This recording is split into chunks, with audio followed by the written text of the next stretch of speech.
À cette époque, très peu d'observateurs sérieux accordent du crédit à ce président de 29 ans et personne ou presque ne se souvient de la vieille maxime de l'écrivain français Pierre Corneille, selon laquelle, aux âmes bien nées, la valeur n'attend point le nombre des années. Mais le jeune homme, aguerri à la lutte qu'il a apprise dans le maquis auprès de son père, force le respect et redonne vie à toute une nation grâce à la puissance de sa motivation, son ardeur au combat, ainsi que sa foi inébranlable en la liberté et en la grandeur du peuple congolais.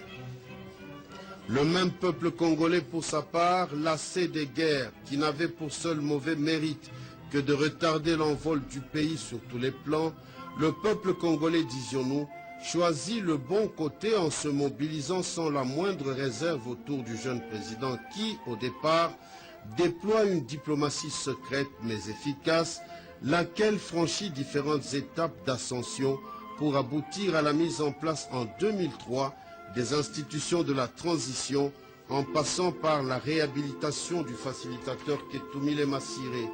Il s'ensuivra le dialogue intercongolais qui se traduira en termes de résultats par la promulgation de la Constitution de la République.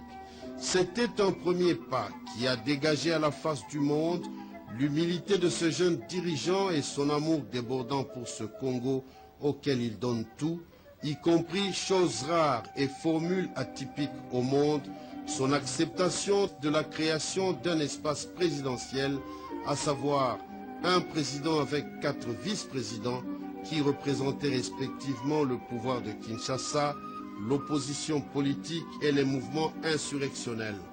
Le constat de la sagesse de Joseph Kabila Kabange venait d'éclater au grand jour. Sagesse et maturité politique malgré son âge.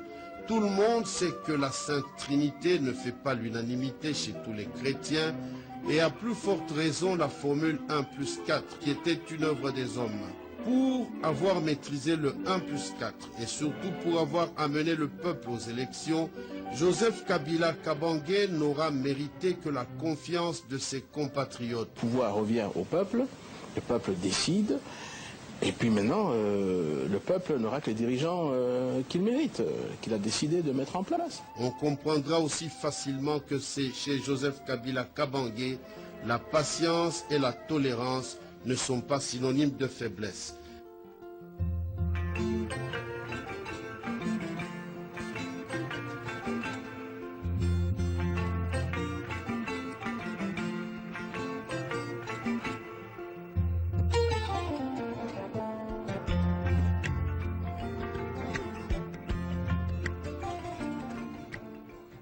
À cette époque, comme d'ailleurs aujourd'hui, Joseph Kabila fait de la recherche de la paix une obsession, une véritable hantise qui le contraint à l'adoption de la paix justement, qui aboutit à l'extinction d'une guerre régionale ayant fait des milliers de morts.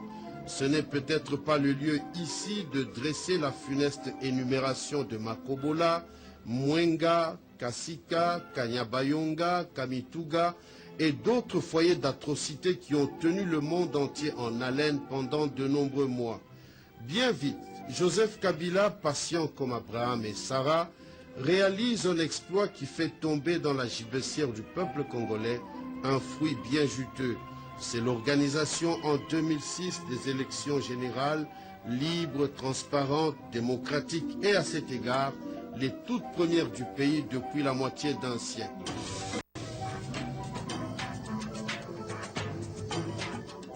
Joseph Kabila, persévérant méthodiquement sur cette lancée diplomatique, apporte au peuple congolais un autre fruit tout aussi juteux.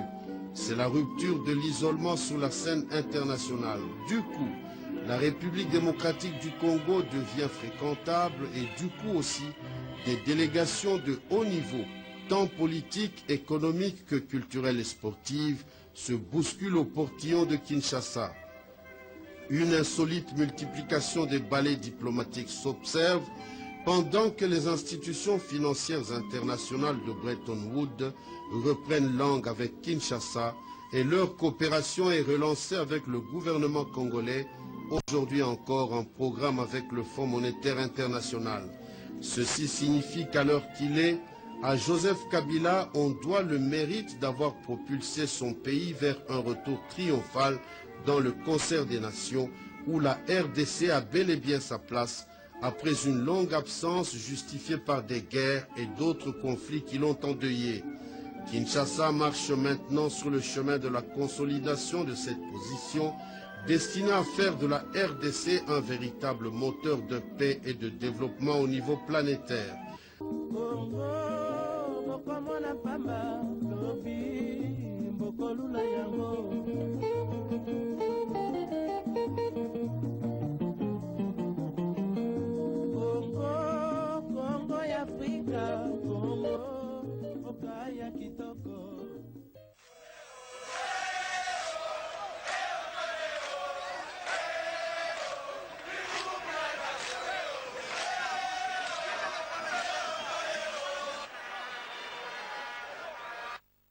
L'histoire nous rappelle que sous le règne de Joseph Kabila Kabange, la République démocratique du Congo a réussi à inscrire en lettres d'or le sport. D'abord par la belle victoire de nos léopards locaux de la première édition du Chan, et ensuite avec le tout-puissant Mazembe, champion d'Afrique, qui a réussi à faire flotter le drapeau du pays sur l'échiquier national et international.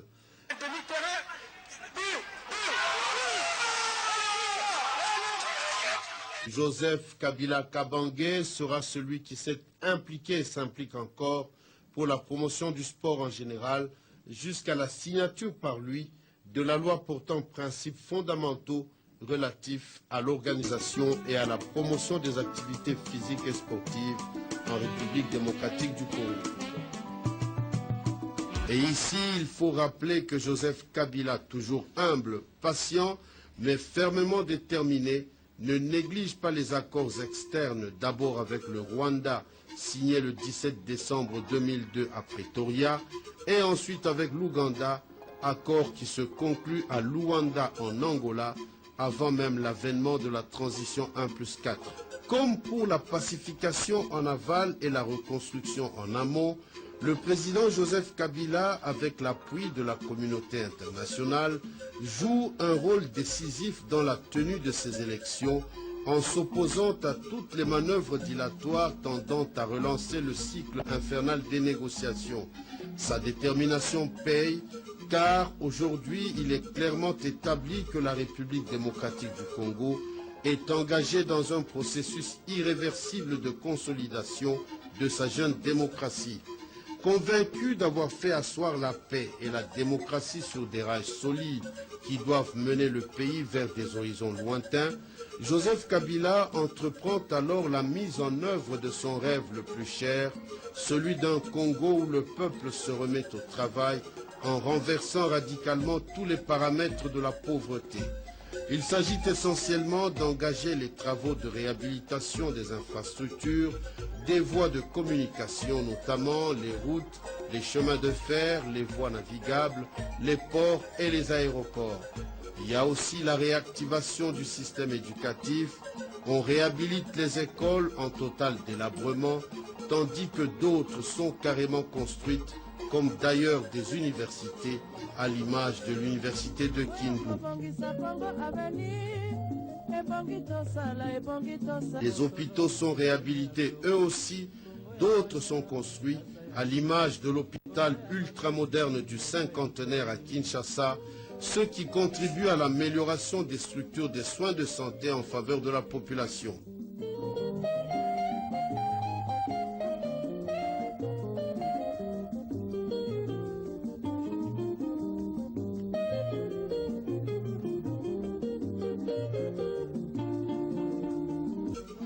L'habitat, la desserte en eau potable et en électricité ne sont pas négligés.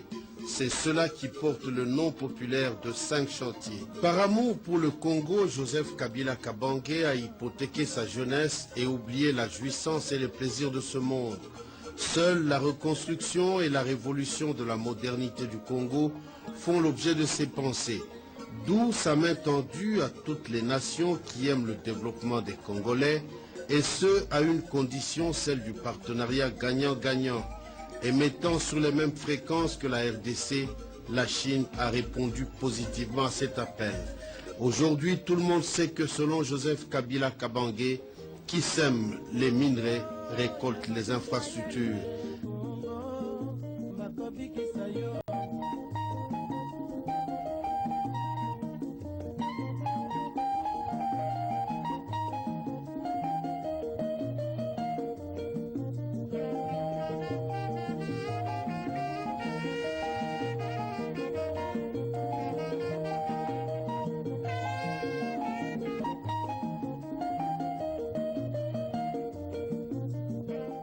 Rappelons-nous sans cesse sa célèbre déclaration devant le Parlement, je le cite, « Pour une fois, le peuple congolais saura à quoi servent son cuivre, son diamant et son cobalt. » Fin de citation. Par ailleurs, qui mieux que Joseph Kabila connaît l'importance cruciale de la mobilisation des masses autour d'une vision au moyen des médias? Ce qui est vrai, c'est que le président de la République, chef de l'État, ne s'est pas fait prier par qui que ce soit pour s'attaquer de front à la transformation et à la modernisation de la radiodiffusion-télévision nationale congolaise RTNC, instrument d'avant-garde et d'accompagnement du gouvernement de la République vers la matérialisation des grands programmes tendant au mieux-être des Congolaises et des Congolais. Joseph Kabila, toujours dans sa salopette de bâtisseur, n'ignore pas que la RTNC est un outil précieux qu'on aligne au nombre des attributs de la souveraineté nationale de la République démocratique du Congo. Et c'est pourquoi il n'hésite pas de maintenir la chaîne nationale, et cela à grands frais, dans son joli bouquet satellitaire, permettant ainsi à la RTNC de véhiculer l'image et le son de la RDC jusqu'aux extrémités les plus insoupçonnées de la planète. Joseph Kabila en personne fait des apparitions régulières sur le vaste chantier de la RTNC, aussi bien un que deux, et régulièrement aussi le directeur général Christophe Kolomoni Ndjibou est étonné par la pertinence des remarques d'architecture venant d'un Joseph Kabila rigoureusement exigeant quant à la qualité de l'ouvrage. La RTNC, l'église au milieu du village. Ce qu'il faut aussi dire, c'est que pour Joseph Kabila Kabange, les 5 chantiers ne sont pas l'affaire de l'État seul. Le chef de l'État refuse de passer sous silence les initiatives privées, notamment dans le domaine de la promotion immobilière présentement en cours dans la capitale et en province. Ebongi tosala moto nyonso ata mwana Kongo ya mosolo mpembe ya nzoku Kongo ya bwanya kasa ya mbila Kongo ya makasi moto ya nkoi.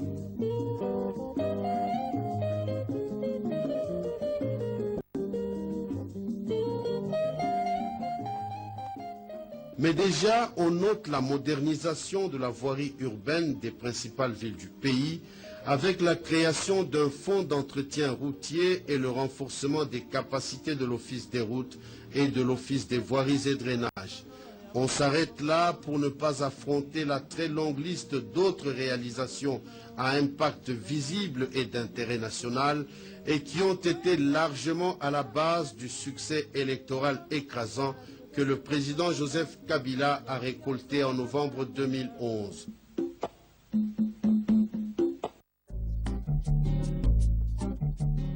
Avant que la voie de la continuation de l'œuvre commencée en Troisième République ne lui soit ouverte, Joseph Kabila Kabange a accepté une fois de plus de se remettre au jugement du peuple congolais, détenteur de ce que l'on appelle couramment le pouvoir du peuple, par le peuple et pour le peuple.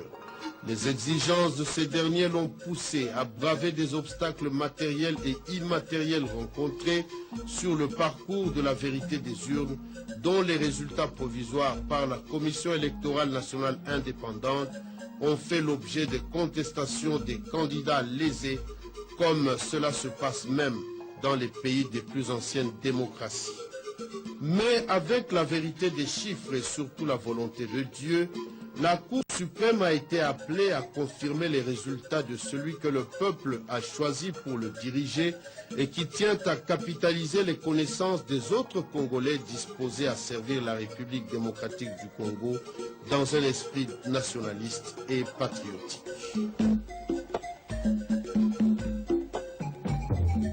Le Raïs, qui a prêté son serment constitutionnel le mardi 20 décembre 2011, pense humblement que cette victoire électorale, au terme d'une joute qui n'aura pas été un jeu d'enfant, n'est pas la victoire d'un individu sur un autre, ni celle d'un camp politique sur un autre, mais Joseph Kabila attribue cette victoire au grand peuple congolais, ce peuple qui se sera littéralement approprié ces élections et qui vient de l'emporter sur les pièges et les pots de bananes de toutes sortes, avec des menaces d'avortement quasiment à chaque étape de ce long processus électoral. Mais en cette journée mémorable de son investiture, le président révèle à la face du monde le rôle déterminant que joue à ses côtés sa chère et tendre épouse, la très distinguée première dame Olive Lembe Kabila. Et à cette occasion, Joseph Kabila Kabange lui a offert un témoignage vivant de sa reconnaissance pour son activisme remarquable pendant toute la durée de la campagne électorale de son mari. Remarquez que pour accompagner son époux dans la recherche ardue du mieux-être des populations congolaises, la première dame de la RDC s'investit totalement dans les œuvres sociales, principalement l'éducation de base, l'amélioration des soins de santé et la construction des logements sociaux. Son grand cœur de mère dirige également ses actions vers d'autres secteurs de la vie, notamment au profit des couches vulnérables de la population. Aussi incroyable que cela pourrait paraître, Laurent Désiré Kabila Junior, second fruit de l'amour conjugal du couple présidentiel, est bel et bien né dans une clinique congolaise à Kinshasa, alors que les moyens n'avaient pas fait défaut pour qu'il voie le jour dans l'un des complexes hospitaliers les plus sophistiqués du monde. Quand l'humilité n'est pas contrefaite, c'est-à-dire quand la simplicité vous vient de l'amour et du respect que vous avez même du dernier de vos compatriotes, vous pouvez comprendre comment Olive et Joseph Kabila ne trouvent rien d'anormal que leurs enfants étudient à Kinshasa au milieu des mêmes réalités que les enfants d'autres citoyens congolais. La serviabilité naturelle de l'épouse du chef de l'État présente un joli tableau qui nous ramène à Kamaralé, dans ses contes célèbres sur la femme noire, femme africaine, qui tôt le matin va à la quête de la nourriture pour sa maisonnée et apprête tout elle-même.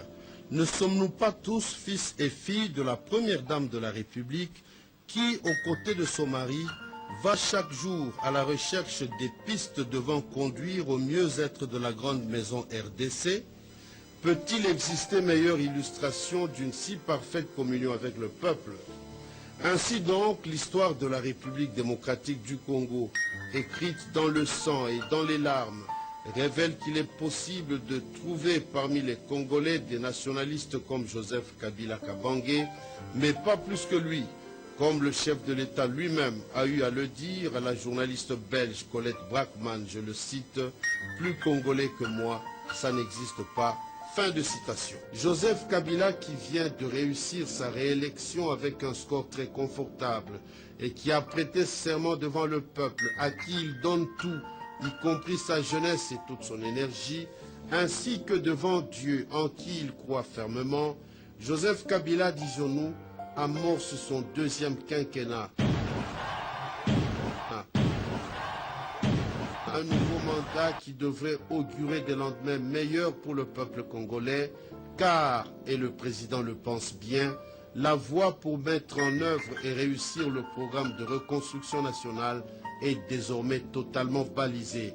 La République démocratique du Congo se trouve à un virage déterminant de son histoire et se trouve prête pour le décollage. Mais, selon Joseph Kabila Kabange, le travail pour les Congolaises et les Congolais ne fait que commencer, car, estime le président, même si l'appui des partenaires n'est ni à négliger, ni à rejeter, en dernier ressort, c'est aux Congolaises et aux Congolais et à eux seuls qu'il revient de reconstruire le Congo.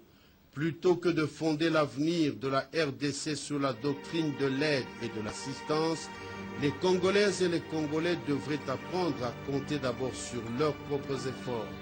Plutôt que de se décourager, le peuple devrait saisir toutes les opportunités qui s'offrent à lui, et cela l'en met dans la main, malgré les divergences qui caractérisent les uns vis-à-vis des autres. Et c'est ici qu'apparaît de nouveau le credo du président réélu qui le répète matin et soir, je le cite, « Unis comme un seul homme, nous changerons notre pays et mettrons fin à la pauvreté. » Fin de citation. Vivre le parcours d'un champion dans le contexte de demi-temps ou de 2 rounds ramène souvent au souvenir de certains moments forts de son règne. De 1+4 pour la gestion du pays à la constitution de la Troisième République et sa promulgation, il est aisé de parler de la renaissance politico-administrative de la République démocratique du Congo. Sa justice, sa paix et son travail résident dans l'instauration de l'unité du pays et de l'autorité de l'État, afin que la République se livre aux élections démocratiques dont le déclic réside dans la légitimisation du pouvoir. Malgré les embûches et d'autres difficultés rencontrées après sa prise de pouvoir, l'échec qu'allait sûrement enregistrer le démarrage effectif des 5 chantiers a trouvé son remède dans la santé de la fructueuse diplomatie relancée, où les minerais du Congo ont fourni des infrastructures fiables au pays. Par ses actions à impact visible, la République démocratique du Congo a pu réussir avec succès le grand rendez-vous du cinquantenaire, source de renforcement de toutes les relations dont le pays a eu besoin. Les Chinois disent « vaut mieux voir une fois au lieu d'entendre 1000 fois ». Satisfaction et motif de fierté sans doute pour les professionnels outillés de la radio-télévision nationale congolaise d'avoir écrit en son pétillant et en images émouvantes une page d'histoire du parcours d'un champion assurant et rassurant, et avoir traduit et immortalisé l'idée accrochante de mémoire, souvenir et de rétention du patriote averti Christophe Kolomoni Djibou. Le parcours d'un champion demeure le reflet de la trajectoire sinueuse de grands repères, des actions et réalisations remarquables, du meilleur puits de la récolte de l'homme de la révolution de la modernité du Congo, Joseph Kabila Kabange. Un parcours, un champion, et puisse l'avenir du pays.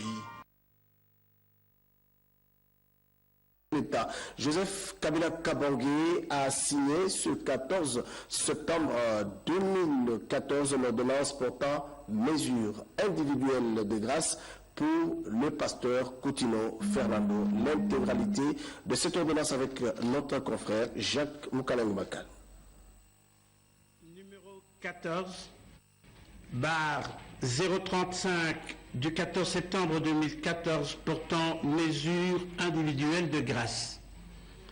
Le président de la République, vu la Constitution telle que modifiée par la loi numéro 11, barre 002 du 20 janvier 2011, portant révision de certains articles de la Constitution de la République démocratique du Congo, du 18 février 2006, spécialement en ses articles 119 et 87, attendu que M. Coutinho Fernando a été condamné à 10 ans de servitude pénale principale par un arrêt irrévocable de la Cour militaire de la Gombe, rendu en date du 2 octobre 2008 sous le RPA 031-06, voulant marquer cependant de manière particulière la cohésion nationale par un acte individuel de clémence sur proposition du ministre de la Justice et Droits humains, ordonne, article 1er, est accordé à M. Coutinho Fernando la remise totale de la peine restant purgée dans le cadre de l'arrêt rendu en date du 2 octobre 2008 sous RPA 031-06 par la Cour militaire de la Gombe. Article 2. Le ministre de la Justice et Droits humains chargé de l'exécution de la présente ordonnance qui entre en vigueur à la date de sa signature, fait à Kinshasa le 14 septembre 2014, Joseph Kabila Kabange, pour copie certifiée conforme à l'original le 14 septembre 2014, le cabinet du président de la République, Gustave Beyassikou, directeur de cabinet. Merci de nous avoir suivis.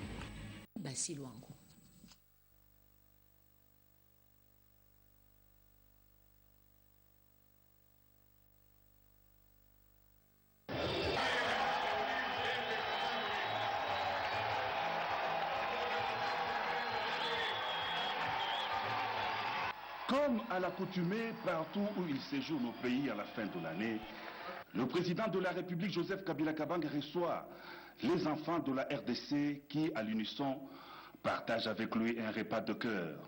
C'est aussi le cas ce jour à Lubumbashi, sous les ovations frénétiques de l'assistance. Le couple présidentiel... Je remercie Maman Olive parce qu'elle nous aime beaucoup. Il nous a invités ici. On a mangé, on a bu. Et puis il a créé l'école. Il a fait tout ce qu'on veut. On demande de nous acheter les ballons, il nous achète. Tout ce qu'on veut, on nous achète. Et puis ici, c'est tellement très beau. J'aime beaucoup. Je vais remercier le président de la République démocratique du Congo. Je dis merci parce qu'il a organisé la fête ensemble avec tous les parents, avec tous les élèves. Moi, je dis merci. Il ne se fatigue pas, il continue seulement comme ça. Je remercie le président parce qu'il nous a aimés, il nous a invités à la fête. Je le remercie beaucoup parce qu'il nous a donné à manger, il nous a fait les repas. On la remercie beaucoup parce qu'il nous aime, parce qu'il a créé tout ici, il a créé la fête, il nous a donné à manger, le jus, de l'eau, tout. Je la remercie. Invité également à cette rencontre, les responsables des associations socioculturelles, professeurs d'université, étudiants, chefs de communautés katangaises, saluent la vision de l'unité, de la cohésion nationale qui a toujours animé le chef de l'État Joseph Kabila Kabange. Je crois que ce qui est important, c'est l'acte que le président vient de poser, qui est un acte unificateur. Ici, quand nous regardons dans la salle, c'est tout le monde qui est là. Vous avez parlé des enfants, mais nous avons vu également, il y a des adultes. Et tout le monde est dans l'unisson autour du chef de l'État, président de la République, Joseph Kabila Kabange, ce qui est très important, qui montre que tout le monde peut parler sur le même ton. Bienvenue sur www.sangoyakongo.com.